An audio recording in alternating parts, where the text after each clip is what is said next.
Hello students, welcome to GRD classes. तो आज के इस वीडियो लेक्चर में मैं स्टार्ट करूंगा आप सभी बच्चों के साथ, that is equation of motion by calculus method. तो कैलकुलस मेथड के थ्रू हम इसको डिराइव करेंगे, ठीक है। तो कैलकुलस मेथड मतलब इंटीग्रेशन का यूज़ करेंगे, जैसा कि लास्ट लेक्चर में मैंने इंटीग्रेशन के बारे में डिस्कशन किया था, ठीक उसी तरीके से मैं आपको अब करा रहा हूँ इक्वेशन ऑफ मोशन। तो अब हम फर्स्ट इक्वेशन ऑफ मोशन को डिराइव करें, जरा ध्यान देखेंगे। कहता है कि हम सभी बच्चों को पता है जो एक्सेलरेशन होता है वो dv बाई dt लिखा जाता है, ठीक है। अगर एक्सेलरेशन dv बाई dt लिखा जाता है तो बच्चों dv कितना हो जाएगा, a इंटू dt हो जाएगा। मैं फर्स्ट इक्वेशन ऑफ मोशन करा रहा हूँ। तो अब a इंटू dt में अब मैं यहाँ पर लिखूँगा बच्चों integrating both side, integrating above equation both sides with proper limit।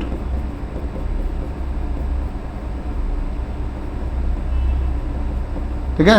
तो अब मैं इसको इंटीग्रेट करूंगा तो मैं क्या देख पा रहा हूं कि ये इंटीग्रेशन होगा dv का। इनिशियल वेलोसिटी बच्चों u होती है, फाइनल वेलोसिटी v होगी। कोई पार्टिकल जब स्टार्ट हो रहा है तो उसकी इनिशियल वेलोसिटी u है, फाइनल वेलोसिटी हम v कंसीडर कर रहे हैं। एक्सेलरेशन जो है वो इंटीग्रेशन से बाहर आएगा और dt का इंटीग्रेशन होगा 0 से लेकर t तक का। ये बात आपको याद रखनी है इंटीग्रेशन के लिए कि कोई भी टाइम स्टार्ट हुआ है तो हमने वो 0 से कंसीडर किया है, जिस टाइम उसके पास इनिशियल वेलोसिटी u है और टाइम t तक उसकी वेलोसिटी v हो गई है। और आप सभी बच्चों को पता है कि dv का इंटीग्रेशन बच्चों v होता है, ये हो जाएगा ऊपर v, नीचे हो जाएगा u। a dt का इंटीग्रेशन बच्चों t होता है, स्क्वायर लगा देंगे ब्रैकेट में, इस तरीके से स्क्वायर ब्रैकेट्स में रख के अब हम यहाँ पर लिमिट को पुट कर देंगे। तो upper limit that is v, फिर minus of lower limit u a which is equals to t minus of 0।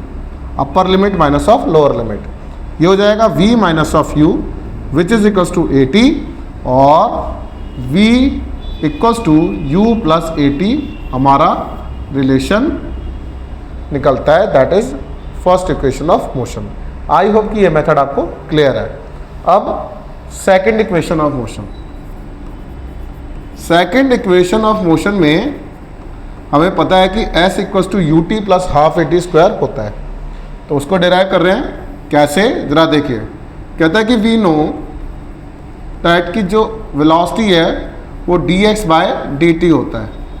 जब पार्टिकल चलना स्टार्ट हुआ, उसके अंदर मोशन आया तो इनिशियल वेलोसिटी u थी, फाइनल वेलोसिटी v थी, टाइम 0 से लेकर t सेकंड तक भी था, तो 0 से लेकर डिस्प्लेसमेंट जो है वो s हुई है। तो dx जो हो जाएगा बच्चों वो v इंटू डी टी बन जाएगा। अब यहाँ पर जो v है, हम प्रीवियस इक्वेशन में v जो था वो u प्लस ए टी आया था, मल्टीप्लाई बाय डी टी हो जाएगा और ये हो जाएगा dx। क्लियर।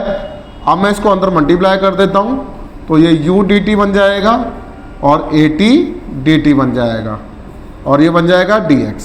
अब मैं यहाँ पर लिमिट को पुट कर दूंगा तो यहाँ पर एक लाइन लिखते हैं, कहता है integrating both side, integrating both sides with proper limits.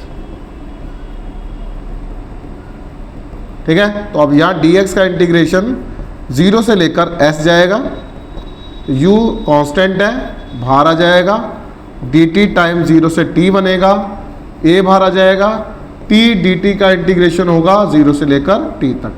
तो dt का इंटीग्रेशन हम 0 से t लेकर चलेंगे और डिस्प्लेसमेंट का 0 से s।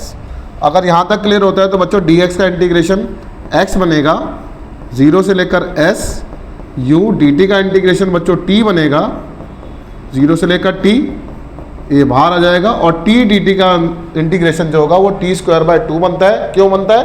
क्योंकि t की पावर 1 है, तो t 1 प्लस 1 अपॉन में 1 plus 1, this is t square by 2। 2 मैं बाहर ले रहा हूँ ब्रैकेट के, तो 0 से t हो गया।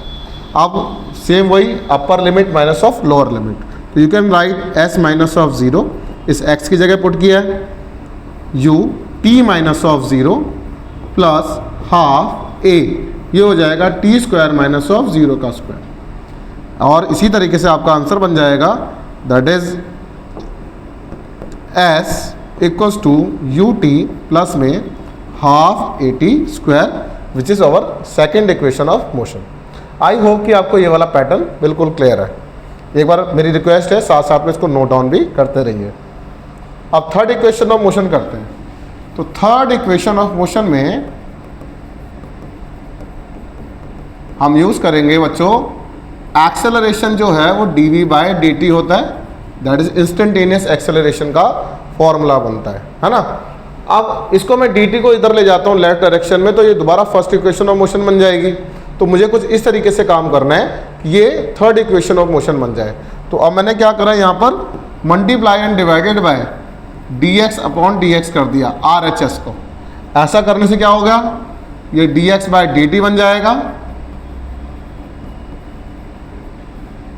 और D V by D X बन जाएगा। क्लियर, यहां तक बना है।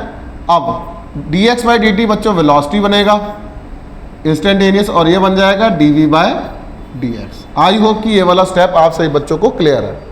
तो यहाँ पर जो एक्सेलरेशन है वो कितना हो गया, v D V by of D X. अब ये डी एक्स को इस साइड ले जाइए लेफ्ट में, और ये v इंटू डी वी। अब मैं यहाँ पर इंटीग्रेशन लगा देता हूँ और इसको सॉल्व कर देते हैं। तो कहता है integrating both side, integrating both sides. अगर आप इसको इंटीग्रेट कर देंगे तो a इंटीग्रेशन से बाहर आएगा, 0 से लेकर s, v dv का इंटीग्रेशन होगा u से लेकर v तक। अब बच्चों dx का इंटीग्रेशन बताया मैंने, वो x होता है, 0 से s हो जाएगा, और v dv का जैसे इसकी पावर 1 है तो you can right v square by 2।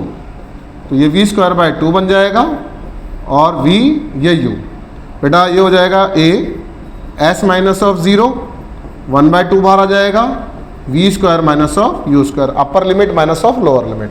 Again you can write as, और ये 2 इधर आ जाएगा which is equals to v square minus of u square, that is third equation of motion. हमारी यही होती है v square minus u square equals to 2as। अब एक last fourth equation of motion भी है जो हमें सॉल्व करनी है, that is distance travelled in ns second. याद करो, जब distance travel in ns second होता है तो nth के लिए टाइम n सेकेंड होता है, डिस्टेंस ट्रेवल sn होता है, 1 सेकेंड पहले n माइनस ऑफ 1 टाइम होता है, तो ये sn माइनस 1 बनता है, और इसी को क्या बोला जाता है, snth, जिस टाइम डेरिवेशन कराई जाती है। ये स्कूल में हर बच्चा जानता है, और 9th क्लास में भी किया होगा आपने। नहीं किया तो कोई दिक्कत नहीं है, दोबारा देख लो, क्योंकि सबका ऑनलाइन ही था, हर बच्चे का यही कहना होता है। तो अब है fourth equation of motion. Fourth equation of motion क्या होता है, अब हम निकाल रहे हैं डिस्टेंस ट्रेवल्ड इन ns सेकेंड। समझो, ये भी काफ़ी बार लास्ट ईयर एग्जाम में पूछी जा रही है। तो कहता है कि सिंस वी नो, जो वेलोसिटी है वो dx बाय dt होती है ना। तो इस v को हम लिख सकते हैं u plus A T, first equation of motion लिख दिया, और dt को मैं यहाँ ले आया, और dx को बच्चों मैंने इस डायरेक्शन में लिख दिया। ओके, ऐसा करने से अब ये बनेगा dx, और ये बन जाएगा u into D T plus A T D T. यहाँ तक के स्टेप क्लियर होते हैं। तो अब मैं यहाँ पर इस तरीके की लिमिट लगा दूंगा और अपने आंसर को फाइंड आउट कर लूँगा। तो dx, पहले जो डिस्प्लेसमेंट थी वो sn माइनस 1 थी, बाद में sn थी, तो sn minus of sn minus 1 snth होता है। तो you can right sn minus 1, यहाँ पर लिखेंगे sn, ठीक है। अच्छा, u आप इंटीग्रेशन से बाहर निकाल दिया, पहले जो टाइम था वो n माइनस 1 था, बाद में टाइम n सेकेंड हो गया, प्लस a t dt, पहले जो टाइम था वो n माइनस 1 था, बाद में टाइम n हो गया, है ना, एक टाइम बाद। अब यहाँ पर dx का इंटीग्रेशन बच्चों x होता है, स्क्वायर ब्रैकेट लगाएंगे, यहाँ पर sn लिखेंगे। ओके, u का u है, t का dt का इंटीग्रेशन t,